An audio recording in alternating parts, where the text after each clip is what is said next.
Defends his lifestyle of drug use and partying, but it all started with a radio show rant last Thursday that prompted CBS to cancel the rest of the season of his hit sitcom.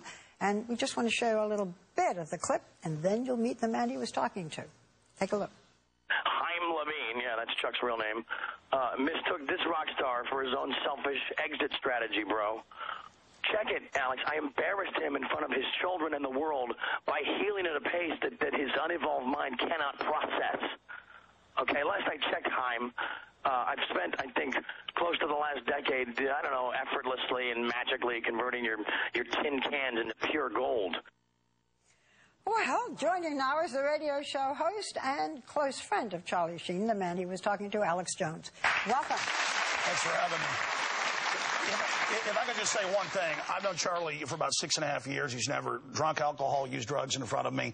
He's been completely clean for almost a decade until about 7 months ago.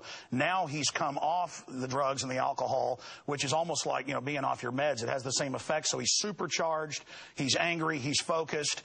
And I know that when they interviewed him at his house, because I talked to him, they interviewed him for about 2 hours. And that's a little kind of joke that's out of context. He's tired of being judged and him being held up as the ultimate demon in this world. He didn't kill 1 million people in Iraq.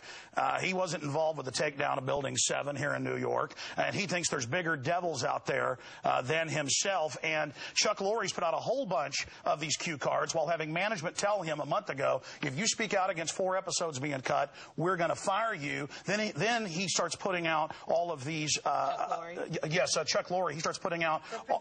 He starts putting out vanity cards, not just on 2.5 Men, but on other shows, saying Charlie Sheen is dead inside and soulless. You didn't show the worst one there, and so Charlie's told, we're tying your hands. Now we're going to beat you up for whatever contract negotiations. Let me ask you. So the question that I have is, so you're saying Chuck Lorre started this? With the vanity card. With the vanity And up front had management, according to Charlie, and I've been there when he's on the phone with his management or his manager comes over. You're talking too fast for me, baby. Slow down. Well, we don't have a lot of time. I'm getting it on record. Right. They told him, before he said a word, they said, we're doing this, and if you criticize it, you're going to be fired. And he said, why are you telling me this? You know, I'm going through a hard time right now. But he didn't understand it then. I think they're trying to make him quit or something, so they have to pay out his contract or the $100 million in syndication. I think there's some shenanigans going on here. And then they start putting these things out. Then they start putting these vanity cards out, trying to prod him and push him. People know what vanity cards are. I don't think people know. Okay, most shows have a logo at the end, you know, like a little dog or the MGM lion.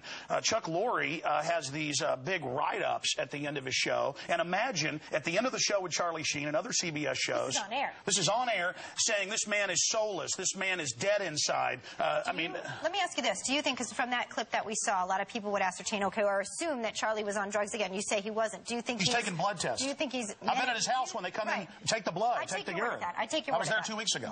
I hear you. Do you think he's manic depressive? I mean, as a friend, do you say, okay, this is something else? You guys are missing the boat. It's not the drugs. He's actually suffering from manic depressive disorder. Let's just remember, you know, Charlie's been a star.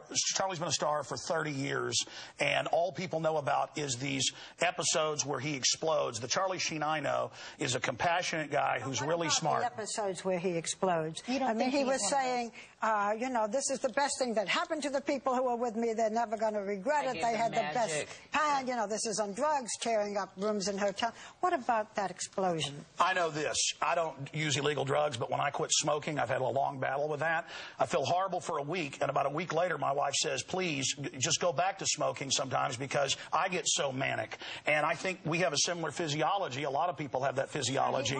He was not giving it up at that point. He was on the drugs and booze. Oh, you're talking about the last few months. Do you think there's something underlying here that people are missing as a friend? I just think that he's somebody going through a hard time who got clean, and that's why I went out to California to help him.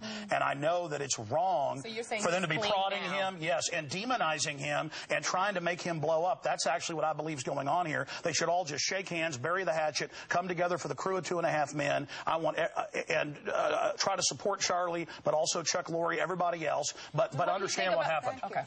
Okay. So you're worried about it. But Charlie's tired of being held up like the devil. We got the TSA putting their hand down people's pants. Infowars.com covers it all. We've got the banks bankrupting the U.S. Wait. Let's stick with Charlie, because that's way too much for me, man. Charlie is mad because he's held up with all the problems. He didn't steal $23.7 trillion like the Federal Reserve. We're just here to figure out what is happening with Charlie. That's what we're trying to figure out. And he's doing interviews now, so he has a chance to speak for himself.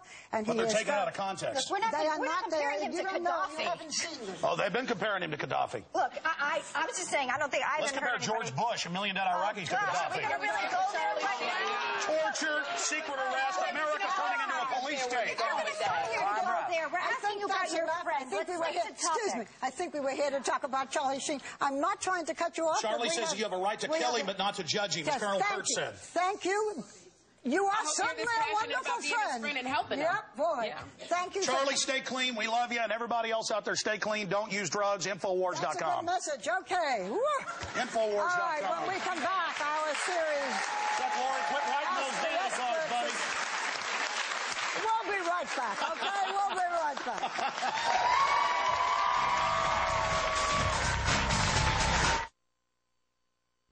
Motherhood is full of surprises, good and bad. So here's one that might shock you.